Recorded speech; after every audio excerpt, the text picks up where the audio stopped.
ดีเนาะมื้อนี้ก็มาพบกับมัธยมชาแนลวันนี้เฮาก็จะพาทุกคนมารีดน้องเฮียนเอ้ยเบาว่า พร้อมเดี๋ยวกันเลย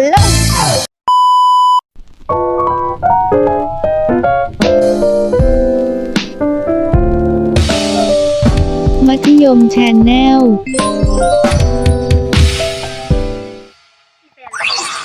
โอ้โอเคคือเอากันเนาะฮ้อน เรื่อย เหี่ยวตากล้องฝากไงตากล้องฝากก่อนเด้อ ๆเล่นๆ ไปเนาะผู้หายหน้าค่อยโสดเนาะอยู่อันค่อยน่ะชื่อมิวเนาะไม่ขาดพบชาประเราห่างกันไม่ได้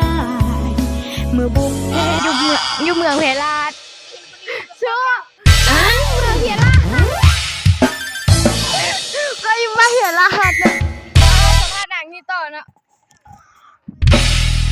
โอ้ยว่ามันจะมาต่อดูเฮาสิพาไปเบิ่งเดินเพลาดเด้อแม่เบิ่งเดินมัธยมตอนนี้นะท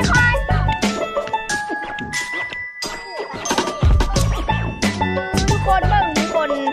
คนทำลายรถตัวเองแล้วหนึ่งเนาะเฉพาะตีนหลังมันเป็นอย่างไรเนาะยืมวันเสียลาดฝนตกหลายแฮมเบิ่งน้ำท่วมเลยรถเอามาขี่รถอ้อมเบิ่งกันทุกคนแต่ก็เขาที่ขับรถบักเมกเด้อไปเขาจะขึ้นไปถึงชั้น2ของมัธยมของโรงเรียนมัธยมไปชูขึ้นไปถึงชั้น2ของโรงเรียนมัธยมนี่เขาก็ชิขึ้นไปเลยเนาะ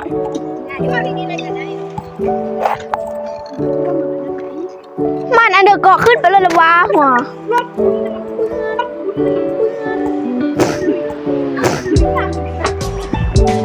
ไปทุกคนเขาจะขึ้นไปโอ้เนาะไปเขาจะขึ้นไปโรงเรียน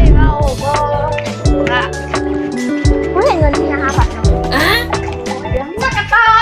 มากระตอนะทุกคนมากระตอวาซานเอาไม่เอาบอกว่าถามดีๆเด้อมิวสถานะเจ้าโอ้ยเนาะสถานะเจ้าโสดหรือว่าจังไดตอบดี ตาดีๆใครโสดเจ้าดี ๆโสดโสด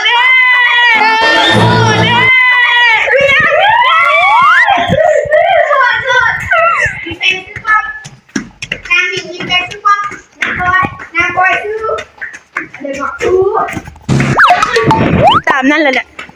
ตินั่นแหละเนาะ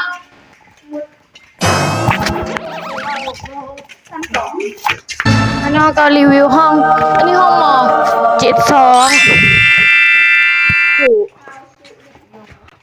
อ่านซื้อผู้บ่าวแป๊บเนาะทุกคนท้าวสุริโยนางสมบูรณ์โอ้ยที่อยากอ่านผู้บ่าวฮะอาจารย์เนี่ยท้าวตีท้าวตาน้อยบ่แม่นนางตาน้อยมาเนาะทุกคนเราก็สิพามากวดเบิ่งเนาะว่าห้องแต่ละห้องมีหยังแน่เนาะบอกกันที่พาหลอนเนาะคนตอนนี้ในสุบ่ด่าหวากูตื่นเบิดคือกับแค่นี่เลยแม่ไปโอ้ยูโซ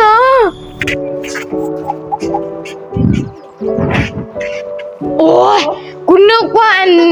นกระดูกแท้ตึกน้อย นอนไปตึกน้อยทุกคนมาลงทางนี้ทุกคนอยู่แถวนี้นะคือแกนี่เลยทุกคนมึงแม่ชูสมุทรพนมาตุมตูสุโซโต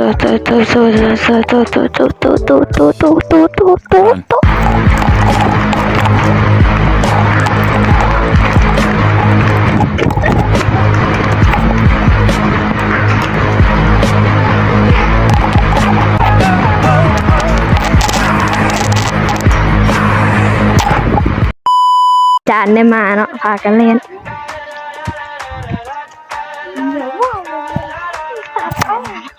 มันตัดออกใช่ไหม ไปตึกน้อยเนาะทุกคนเนาะใช่อยู่เดินนะทุกคนตอนนี้เขาก็สิไปเจอเนี่ยเอาเมื่อกี้เราแหงไปหมดแล้วสูกระหัวกูยังมักยานยังพามาแต่ว่าร้อน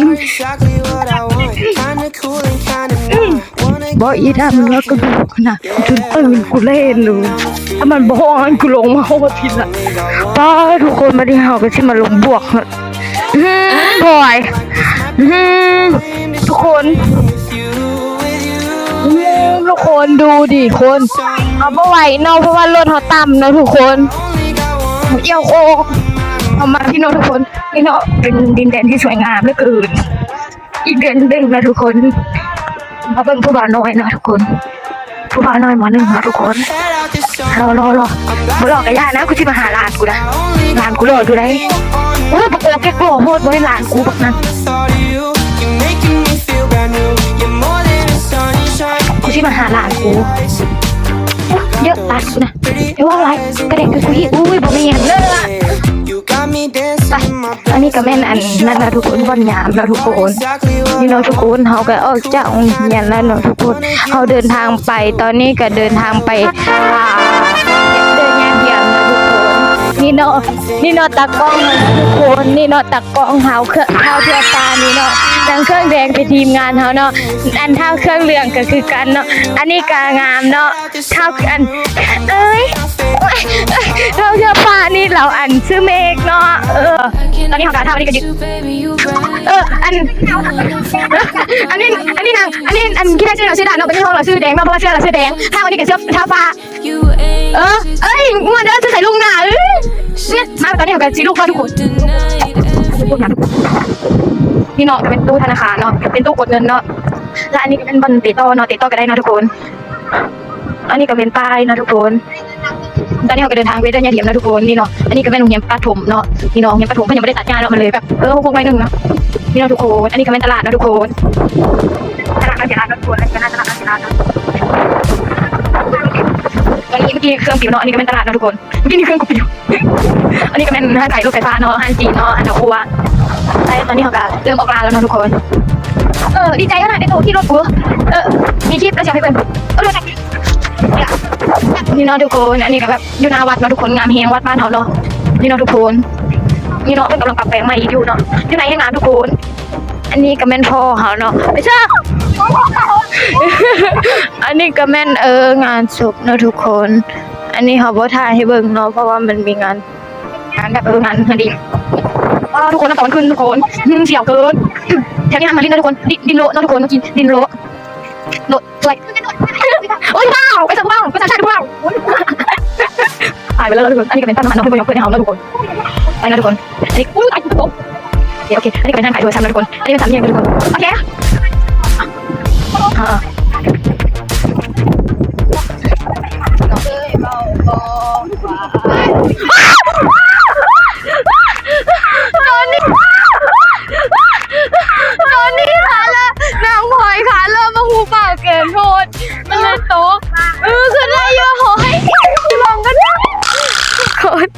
น้ำมอยบ้างเปล่า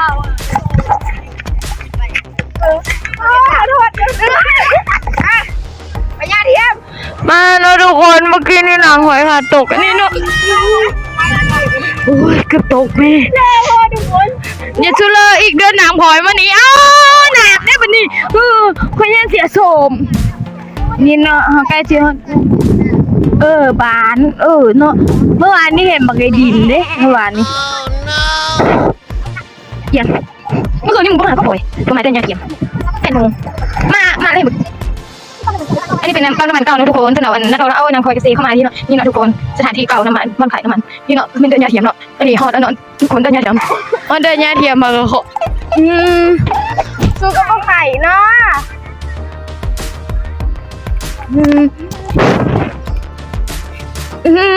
น้ำก้อน้ำอยู่ก้อโมเมนต์น้ำอุ้ยพลอยเขาเชี่ยวหางมิมนี่เนาะเป็นเขาก็มาบุกกันหางมิมเนาะ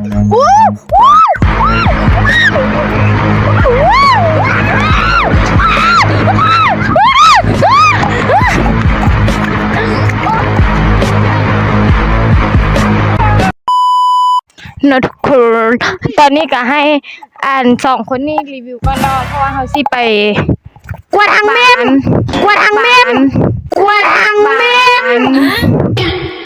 ให้เขากวนทางนิ่มเนาะ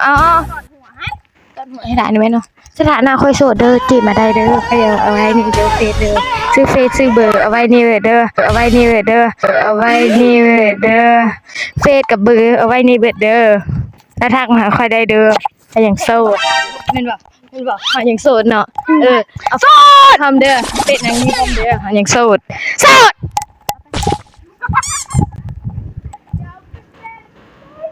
มาดิเอาละวันนี้อาจจะมากวนของเมมเนาะวันนี้เขาถึงหมดจากสายกัดเนาะเจ็บกันมีเงี้ย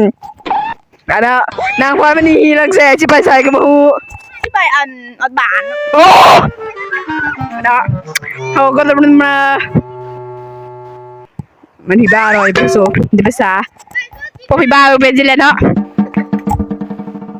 เอาจะมากวนทางมีมเนาะให้ตะกองเราท่าอาจิเมะไปทำกันพี่เนาะวันดีเขากวนทางมีมเนาะดีๆนะทุกคนทางมีมอันบางเยอะเลยเห็นบ่ได้เวลาเลิกกัดกูให้กูไปก่อนแม่เพื่อก็หลักจานก็โหไปเลยย่ากูเอาดีก็แบบมานะคะถึงต่อ30ทา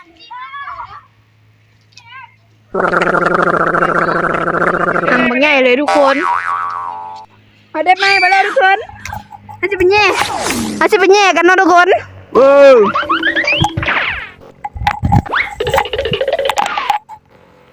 นี่เนาะมาดีเหรอโอ้ยแป้งย่อยไอ้เหี้ย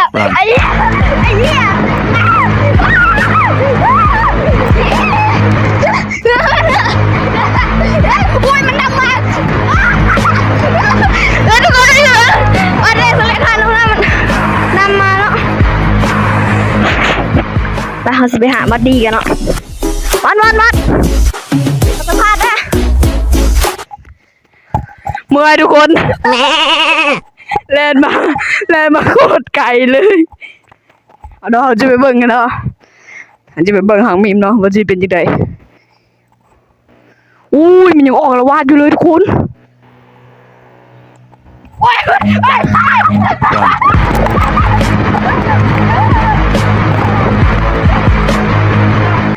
เมื่อกี้นี้เกือบถึงตอนเนาะแม่เนาะอุ้ยมันตอดแล้วมันกับตอดเนาะมันตอดมีอยู่หัววัดบัดเฮากันแล้วตัดภาพตอนเข้ามาแล้วเฮาสิกวนต่อเนาะเคลียร์โดนบาย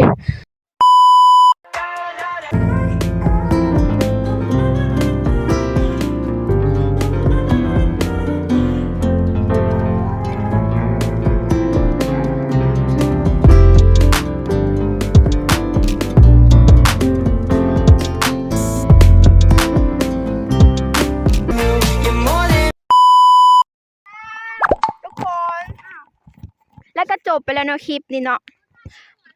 อันนี้เนาะจบเท่านี้เพราะว่าตอนนี้เขาอยากเข้าแหงเนาะถ้ามาคลิปนี้ก็อย่าลืมกดไลค์กดแชร์กด Subscribe เพื่อบ่ให้พลาดคลิปดีๆของพวกเราเนาะโสดเด้อเขาสิเอาชื่อเฟซกับเบอร์ไว้ให้เนาะอยู่ใต้คอมเมนต์อยู่นี่แหละเขาสิแปะไว้ให้เนาะเขาโสดไปเมื่อ